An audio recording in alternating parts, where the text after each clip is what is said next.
Bom dia, irmãos. Graça, paz e bem, da parte de Jesus para quem eu não falei, com quem eu não falei, você que está assistindo a gente à distância aí pela internet também, que Deus te abençoe, que seja um tempo renovador para a tua vida, para o teu coração. Hoje eu vim falar de um assunto que eu gosto muito, muito mesmo, que é de sonhos. E eu sei que esse, para muita gente, é um assunto difícil, principalmente para quem já está numa fase mais avançada da vida, né? Quem já tem mais experiência de vida, né? Falar de sonhos, sonhar com o quê? Estou com meus 50, 60 anos, o que eu preciso mais sonhar? Né? Mas eu acho que é importante a gente tratar desse assunto.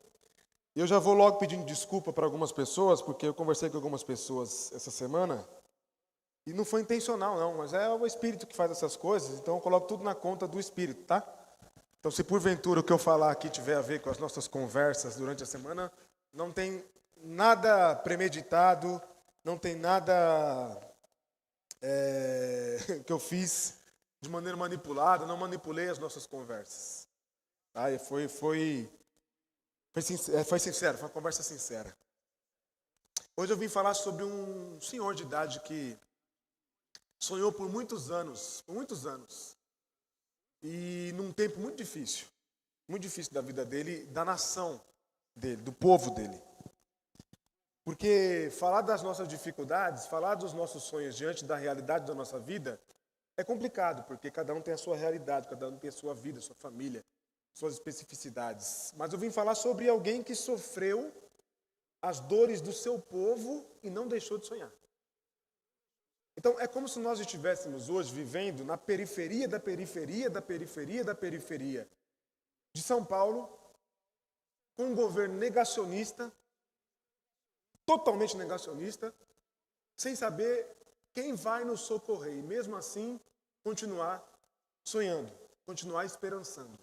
Se coloca nessa situação. Eu quero que você leia comigo Lucas capítulo 2, porque eu vim falar sobre Simeão. Um personagem muito curioso do Novo Testamento, porque o Simeão faz uma participação especial no Evangelho, uma participação especial na história de Jesus.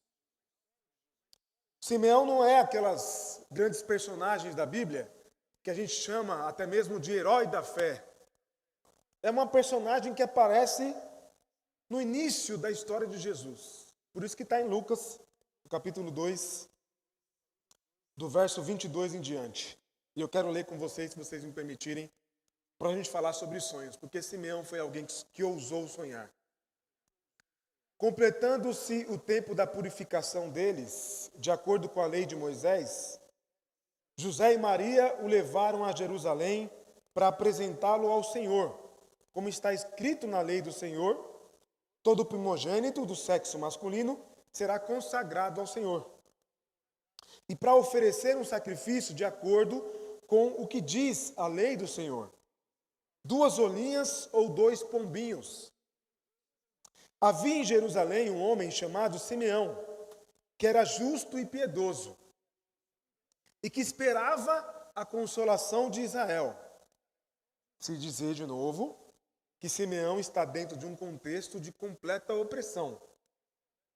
O único lugar disponível de liberdade para Simeão e para o povo dele é o templo. Porque todos os outros espaços públicos estavam dominados pelo Império Romano.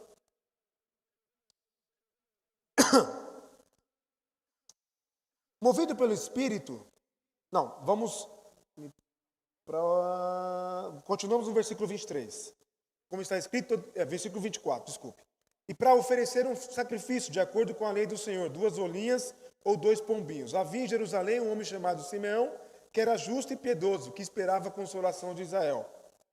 E o Espírito Santo estava sobre ele.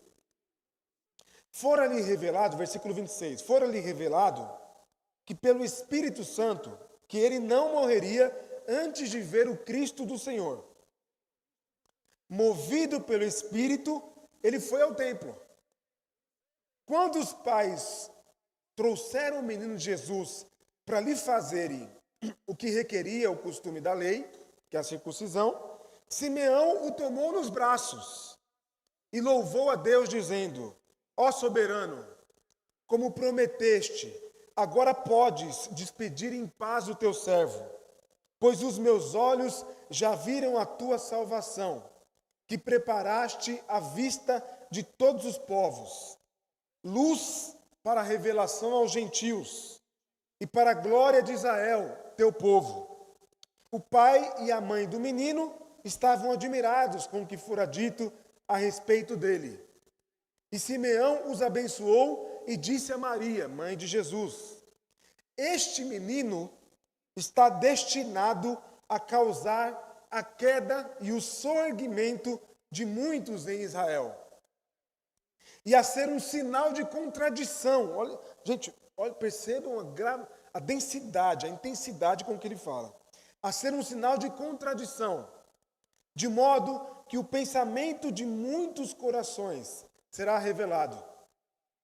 Quanto a você, uma espada atravessará a sua alma.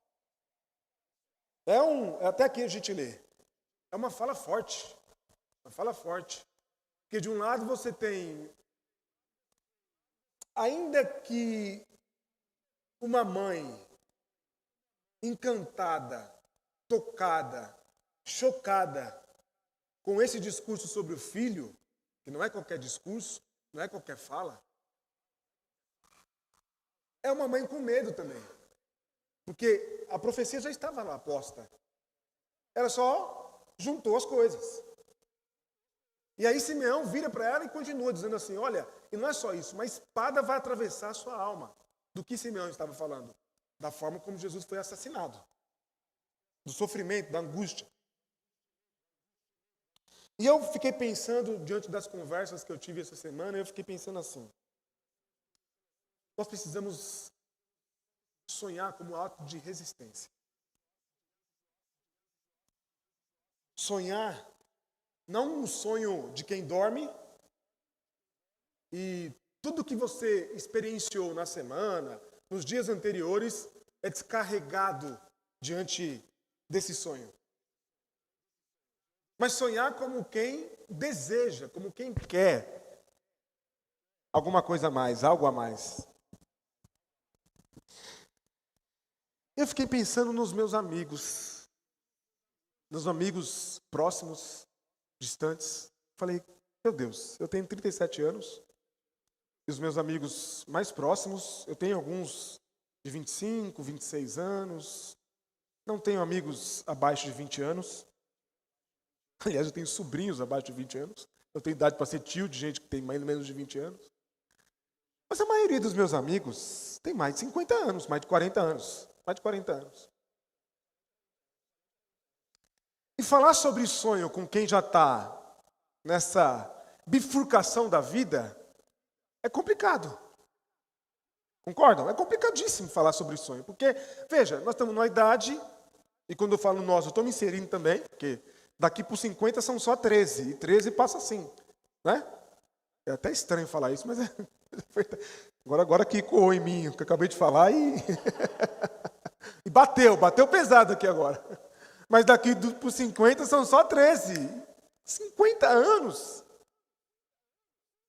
A gente chega nessa fase da vida, provavelmente, né, em regra, não é a regra, mas em regra, na média, filhos criados ou em formação, profissão já concluída ou prestes a concluir. Ou seja, chega nessa fase da vida, as coisas já estão meio arranjadas. E a gente tem aquela sensação de que o que deu certo, já deu. O que não deu certo, deu errado, provavelmente não dará certo.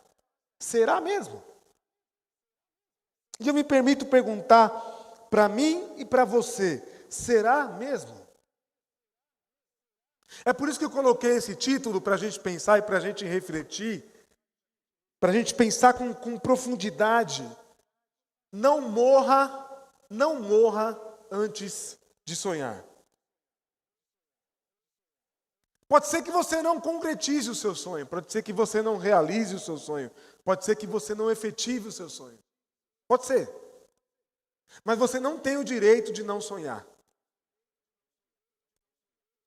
Simeão é esse homem. Israel está sob o jugo dos romanos há mais de 60 anos. É difícil falar sobre isso aqui para nós, porque nós não somos uma nação que tem memória do tempo do que é ser escravizado. Mas eu gostaria muito que você fosse transportado nesse momento para uma realidade que tem sobre si um jugo de uma outra nação. Simeão está numa nação, está vivendo a nação de Simeão, e Simeão, porque ele já era um senhor de idade, está há mais de 60 anos sendo massacrada pelos romanos. Massacrada na sua identidade, na sua cultura, na sua espiritualidade. Nenhuma decisão da nação de Israel é uma decisão tomada pela nação de Israel. É uma decisão tomada pelos romanos. E os romanos que estão conquistando o mundo, que de fato colocou lá uns governadores, né? O imperador colocou lá um governador, toma conta aqui que a gente vai conquistando outros espaços.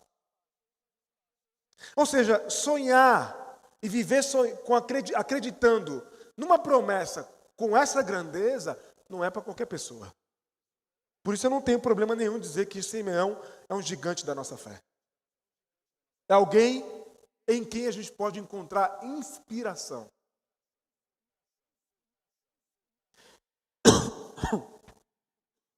Simeão tem mais, provavelmente, de 60 anos.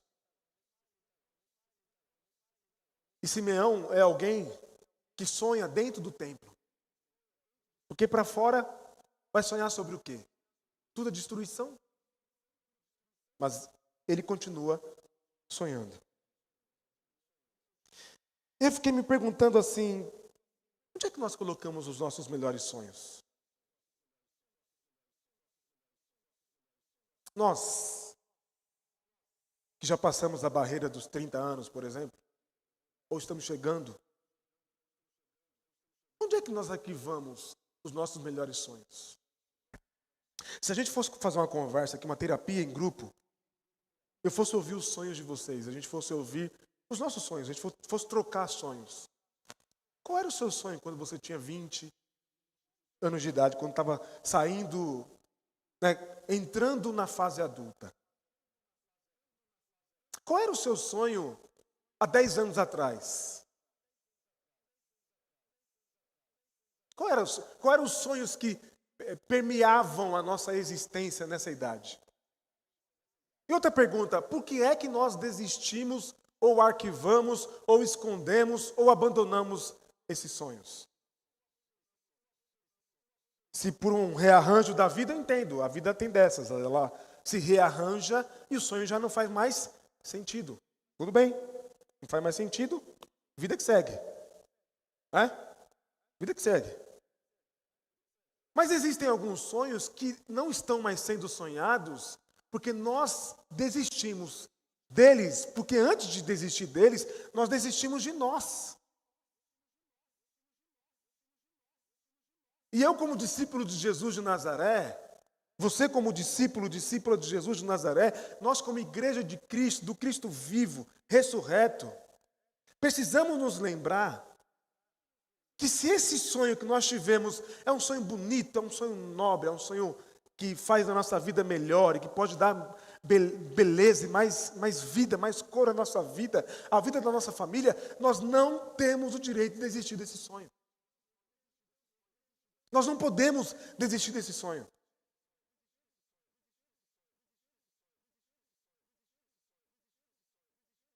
Eu tive uma conversa na semana passada com o pastor Sérgio.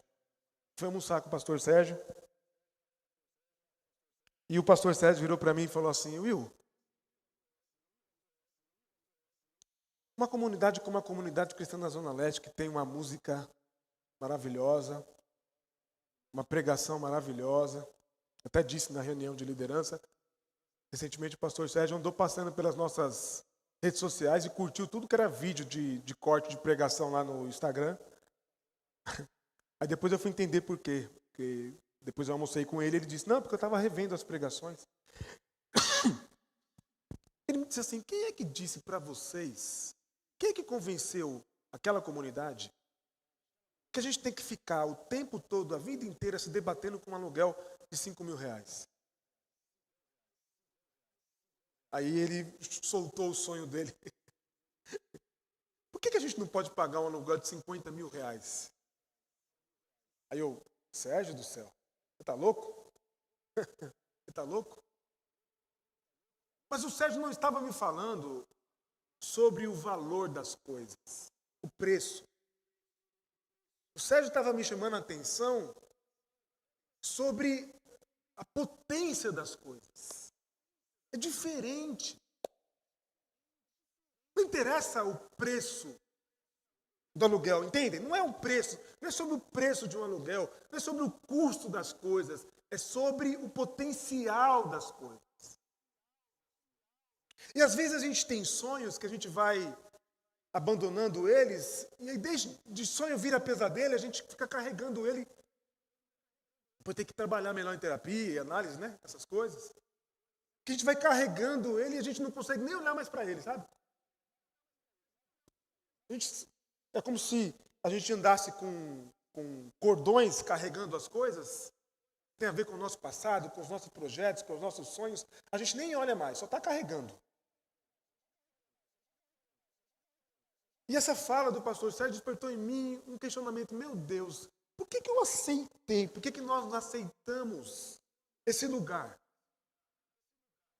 Por que você e eu, quando estamos desempregados, e a gente está batendo, entregando currículo, sabe, procurando emprego, e batendo. Aí chega uma hora, eu não sei o que acontece, mas que a gente vai se acostumando com aquilo. E aí vira um bichinho de estimação. A gente se acostumou com o fracasso. Ou a gente se acostumou com a impressão do fracasso. Ou a gente se acostumou com a impressão de que as coisas não estão dando certo. Não estão dando certo. Mas elas estão dando certo. É a gente que não está vendo. É a gente que não está percebendo que elas estão dando certo. Ou talvez porque não estão acontecendo como a gente criou a expectativa que aconteceria. Gente, esse homem ficou 60 anos esperando esse momento aqui, ó. Nós acabamos de ler. Não são 60 dias, não são 60 meses, são 60 anos.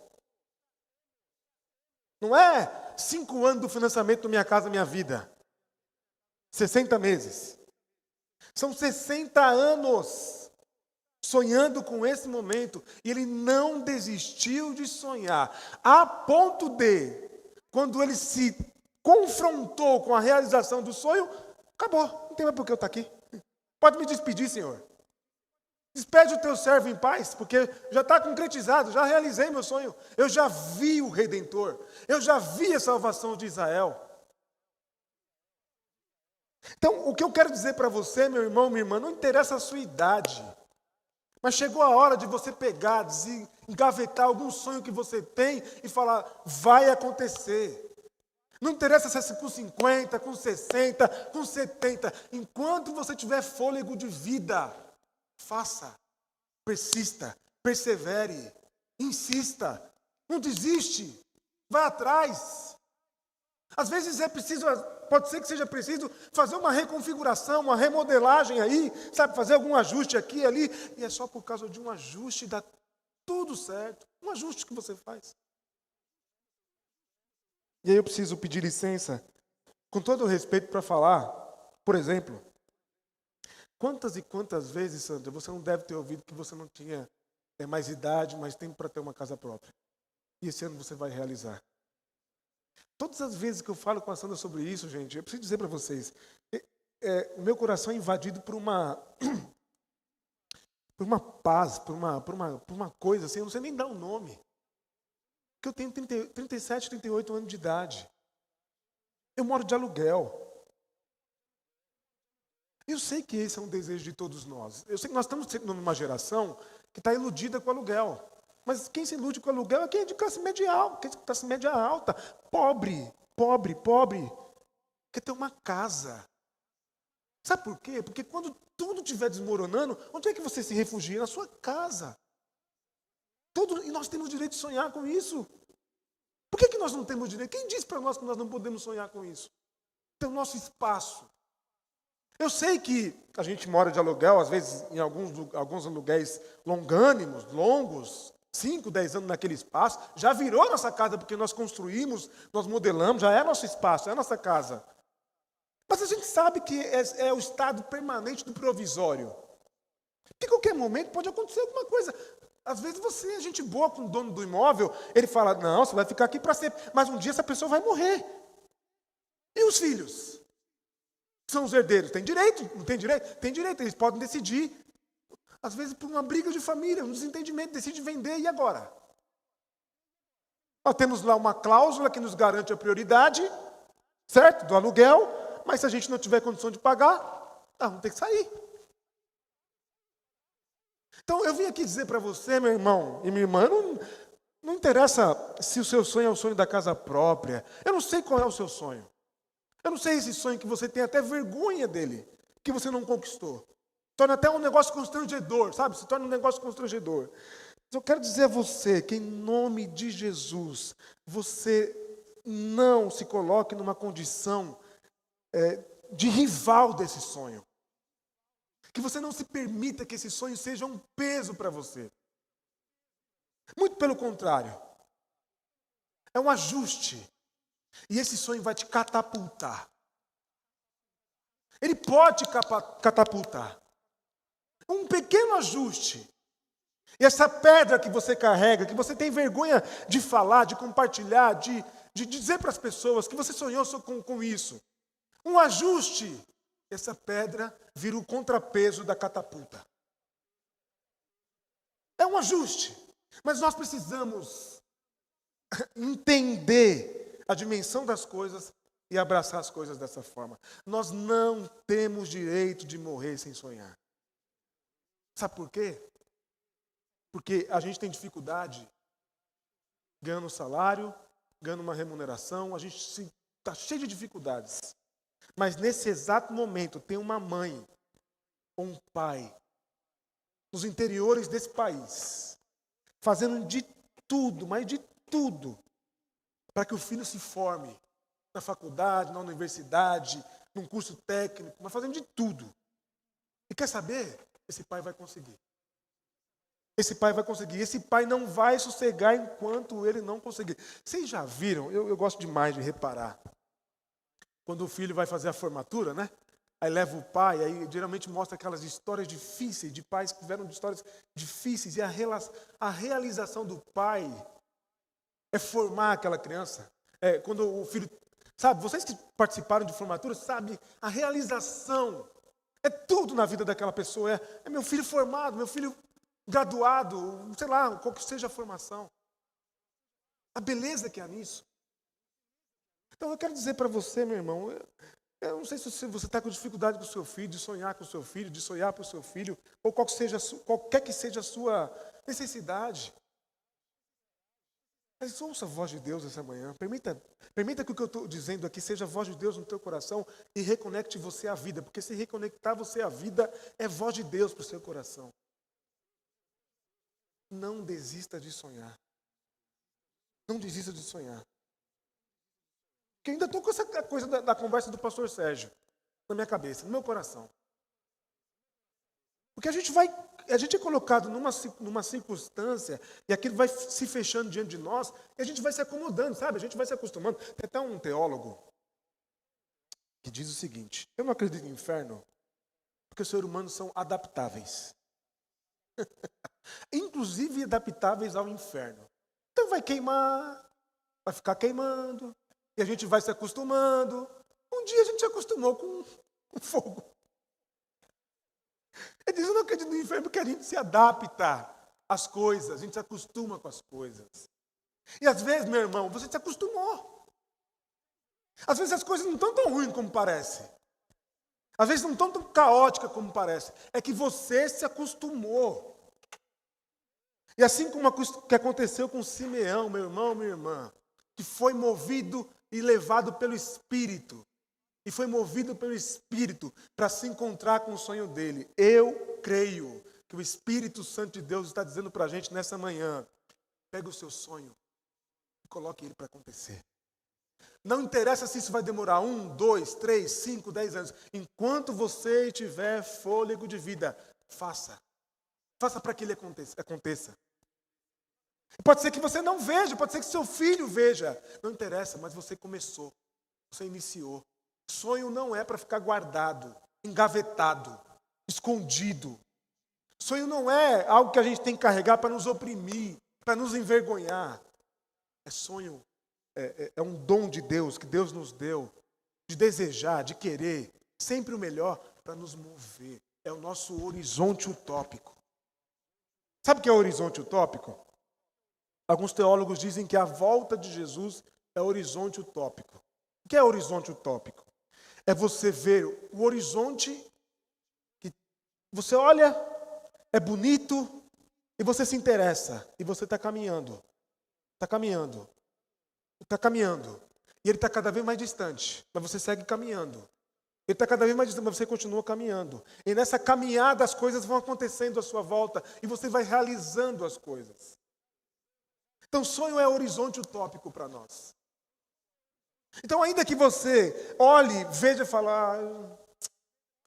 já são 50 anos tentando, 40 anos tentando. Será que vai dar?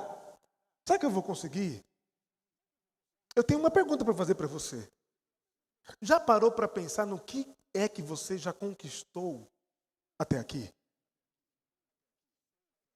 Gente, eu conheço todos os amigos e os meus amigos dessa comunidade. Todos. Eu posso dizer a você, às vezes, as densas nuvens dos problemas da nossa vida estão diante de nós, estão cegando a gente, ou estão embaçando a nossa visão. Mas eu posso dizer com segurança, de 10 anos para cá, nós conquistamos muita coisa. Nós mudamos muito. Nós crescemos muito. Nós conquistamos muito. Nós acrescentamos muito à nossa vida. É que a gente pode estar diante de um momento difícil da vida. São momentos que impedem a gente de enxergar. Quantas e quantas vezes esse homem não deve ter falado, será que o Salvador vem mesmo? Os romanos estão estuprando as nossas mulheres. Preste atenção no que eu vou dizer. Isso é grave. Uma das maiores formas e mais cruéis formas de opressão é o estupro. Para mulheres e para homens. E quando os romanos invadiam as cidades, gente, nem precisa ir longe, vai. Nós não soubemos recentemente que foram fazendo desocupação. A Polícia Militar do Estado de São Paulo foi fazendo desocupação. Nós não temos relato de estupro? Está diante de nós. Não precisa ir longe, está diante de nós.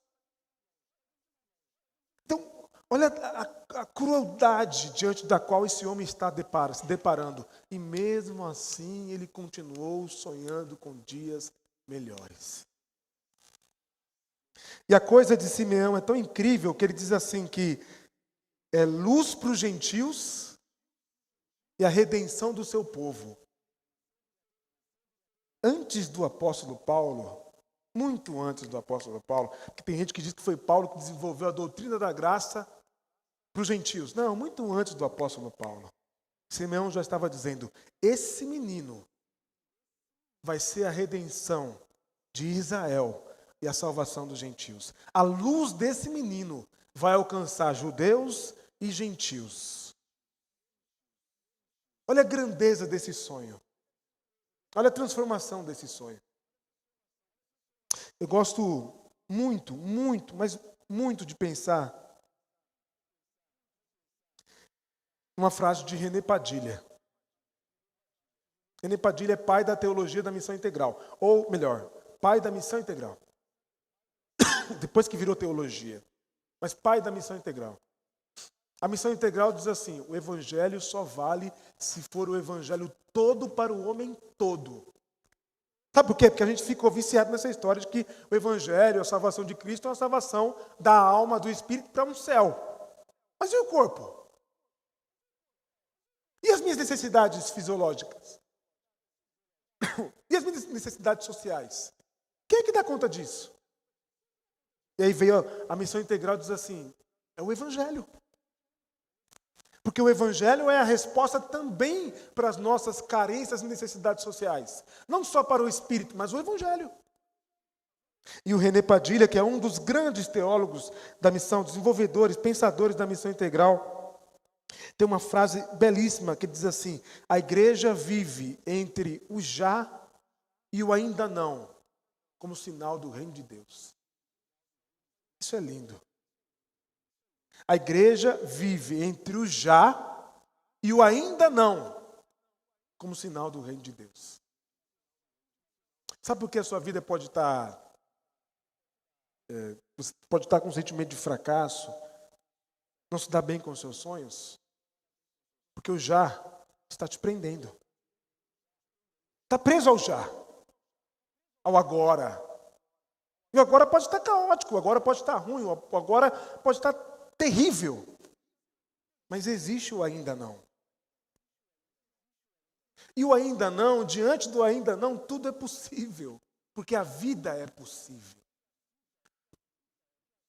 E essa potência da vida de ser possível, nós acreditamos que só é possível por causa do amor de Deus. O amor de Cristo. Vocês compreendem? Vocês me entendem? Vocês conseguem alcançar essa profundidade?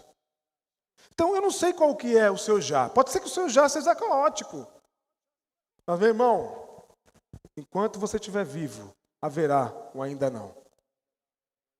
É possível de chegar o ainda não. E de repente, o ainda não vira já.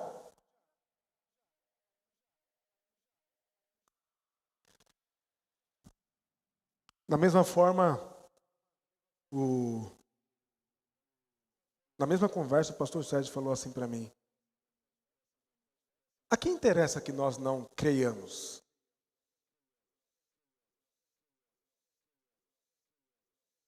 Isso tocou fundo no meu coração.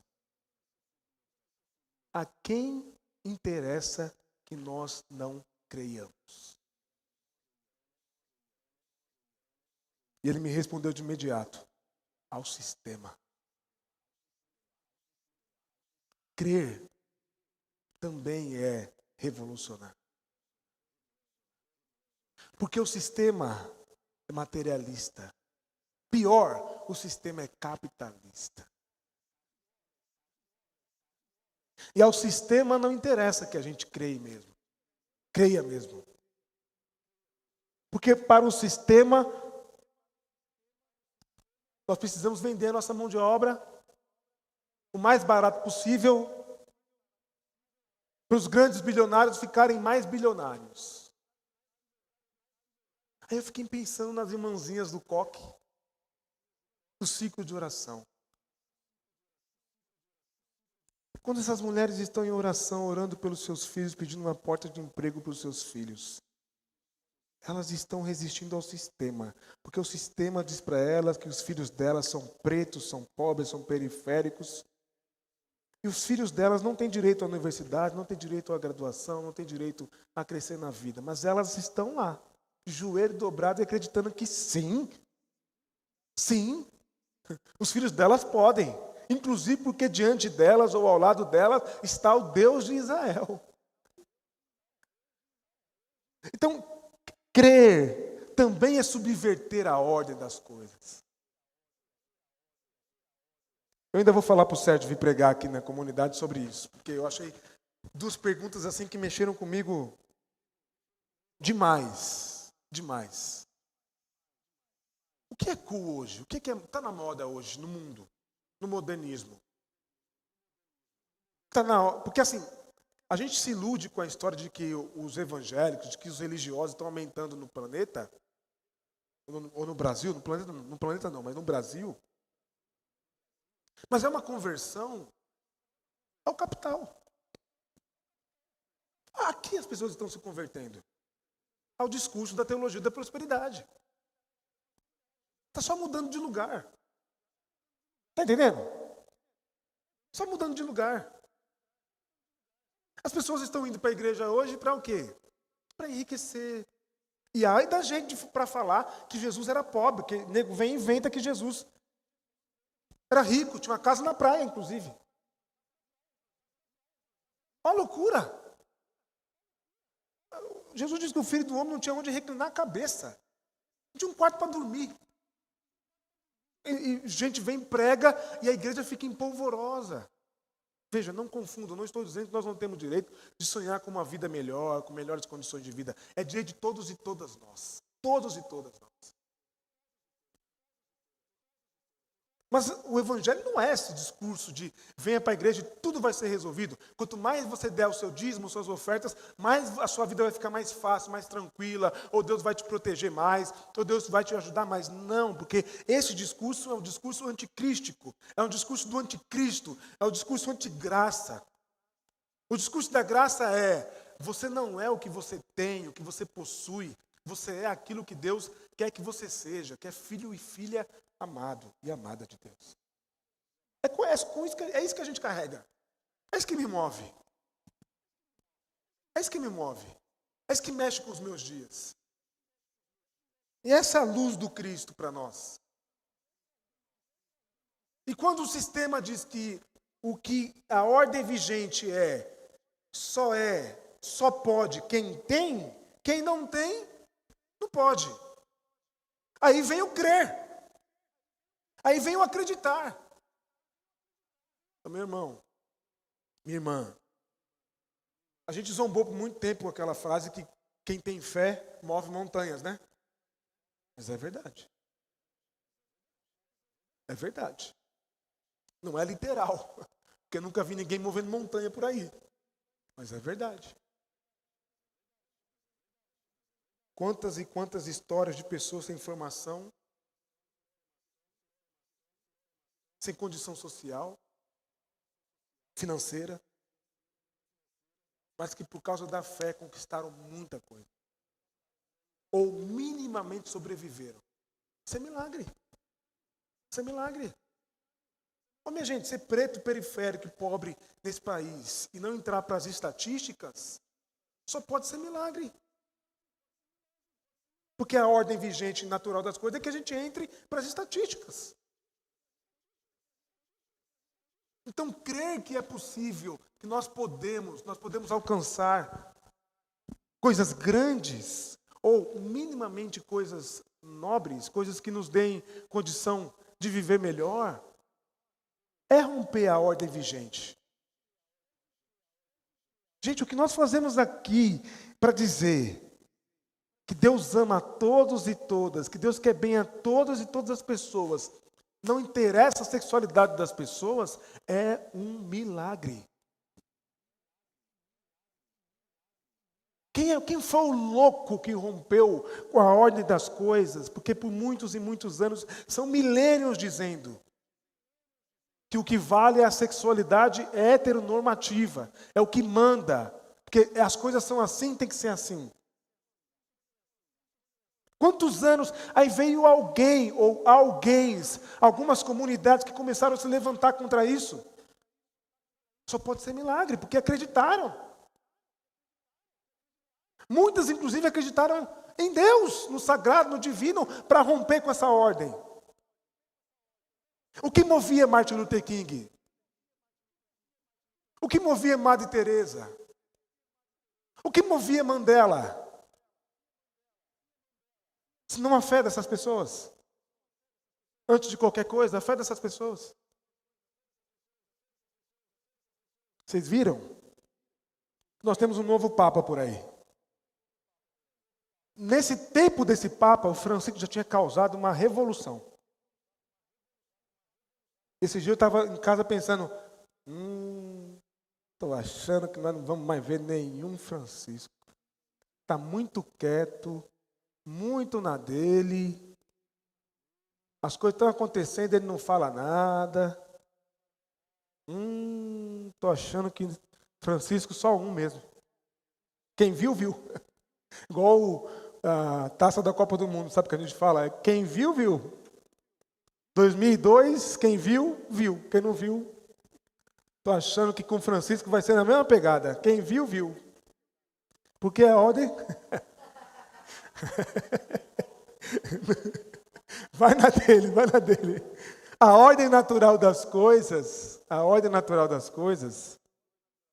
é que a igreja seja aliada aos sistemas opressores, porque principalmente a sexualidade é uma ruptura com o discurso religioso predominante. Aí a gente tem que ficar se justificando. Esse padre é pró-periferia, é pró-povos latino-americanos. A gente vai se contentando, né? Se contentando. Mas a fé para romper com a ordem vigente e salvar pessoas, para isso é preciso de muito. Muito. Por isso que eu acho que nós não teremos tão cedo, do jeito que vai aí, alguém com a autoridade, com a grandeza do Papa Francisco. E eu estou falando de Papa, você evangélico está me assistindo, porque de evangélico mesmo não vai estar dando para esperar muita coisa, não. Não vai estar dando para esperar muita coisa. O Dalai Lama, ninguém nem vê mais. Está escondido lá, nos montes por aí. Então, dos políticos, o dono da principal potência, né, o presidente da principal potência do país, está fazendo o que vocês estão vendo que está fazendo. Até os mais progressistas adoravam um míssil na cabeça dos outros, como foi com o Biden, como foi com o Obama. Do outro lado, quem sabe talvez nós sejamos salvos pelos comunistas dos chineses. Eu também não sei. Tenho dúvidas. Tenho minhas dúvidas. Então eu vou buscar nos religiosos. Me socorrer nos religiosos. Mas crer, gente, acreditar, também é romper com a ordem vigente. É ato de resistência. Porque as pessoas podem até perguntar para a gente, mas será que Deus existe mesmo? Meu querido, a resposta, e foi o Sérgio que me disse, a preocupação com a pergunta de se Deus existe ou não é uma preocupação moderna. Dos problemas da modernidade. Está intrinsecamente vinculada, ligada à modernidade. Nós não precisamos nos preocupar se Deus existe ou não. Porque a resposta para que se Deus existe ou não é a igreja de Jesus.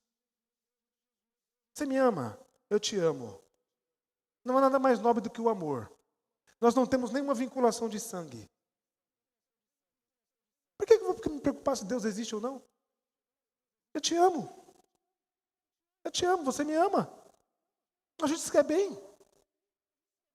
Agora, há uma história que move o nosso itinerário. Há uma história que move a nossa jornada como comunidade, que é a história do Filho de Deus. Nós chamamos de Filho de Deus, que nos amou contrariando todas as ordens vigentes da sua época.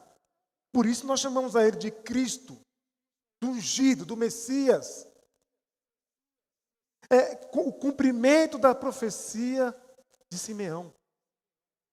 Luz para nós. Então, o que a gente tem que se apegar, o que a gente tem que abraçar, não é as palavras de Dostoiévski. Se Deus não existe, tudo é possível, tudo é permitido. Que é uma reflexão profunda, inclusive. Mas nós temos que nos apegar às palavras do Novo Testamento. Que o Gito brincou aqui, né? Sobre João. Deus é amor. O resto é necessidade da modernidade.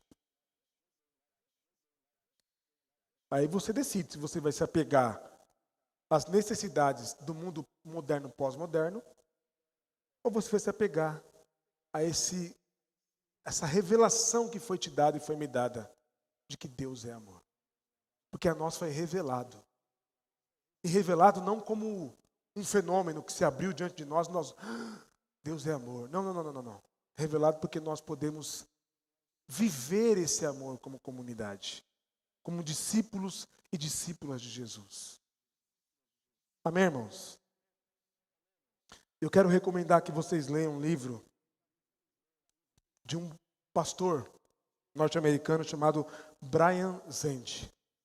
O nome do livro é Quando Tudo Está em Chamas. O Brian Zend é alguém dos nossos. Tem uma teologia muito semelhante à nossa. E ele tem alguns relatos no livro, e o relato principal do livro é sobre o fogo na Catedral de Notre Dame. A Catedral de Notre Dame, na França, é um símbolo muito grande para a fé cristã. Para a fé cristã. Vive cheia. E o Brian faz até uma brincadeira. Eu estou na França, um país secularizado, um país cada vez menos religioso. Mas estou vendo um monte de gente aqui na Catedral de Notre Dame. E um dia a catedral pegou fogo, lembram? E destruiu a catedral. E ele faz uma brincadeira de o que crer e como crer quando tudo está pegando fogo, ou seja, quando tudo está em chamas. Aí ele diz no final do livro que o fogo, para o cristão, é representação de Deus. Então, quando tudo estiver em chamas, na sua e na minha vida, discirna esse fogo. E permita-se que esse fogo seja a presença de Deus na tua vida e na minha vida. É uma questão de discernimento. Nós vamos precisar discernir. Diz o texto que o Simeão foi conduzido ao templo pelo Espírito, foi revelado, está no texto inclusive, 3 vezes isso, o Espírito Santo, o Espírito Santo, o Espírito. Pode ler no texto.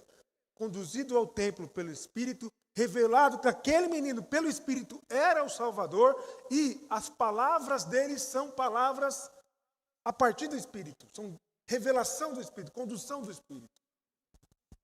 O que eu quero dizer com isso, meu irmão, minha irmã, é que você permita que o Espírito Santo sopre no teu ouvido, sopre sobre o seu coração, o sopro de vida, o fôlego de vida, mesmo quando tudo estiver pegando fogo. Mas é uma questão de permissão. Porque se você se permitir ser sensível, tenha certeza que o sagrado, que o divino, que aquilo que os pais da igreja chamaram de mistério tremendo, vai alcançar o teu coração. E vai dizer muita coisa na tua alma e no teu espírito. Amém? Mas é preciso se permitir ser sensível. Amém, irmãos? Eu queria que você ficasse de pé.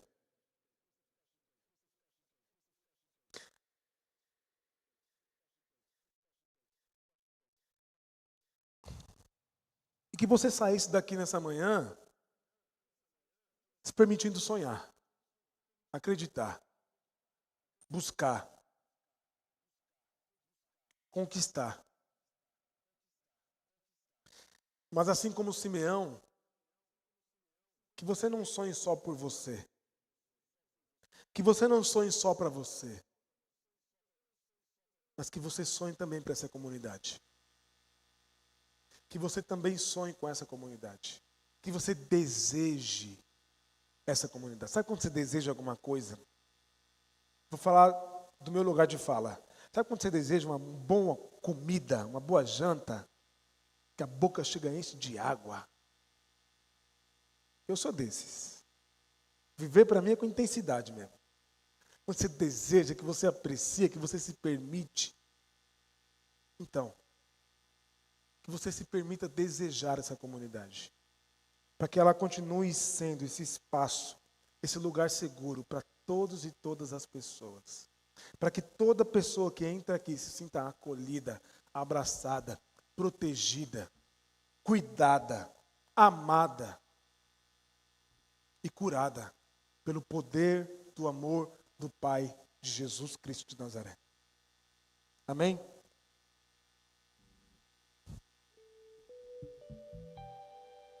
E por falar em cuidar e zelar pela vida das pessoas, eu queria que você, nessa oração que nós vamos fazer aqui, orasse pela Dani, que não está bem, sobrinha da da Miriam.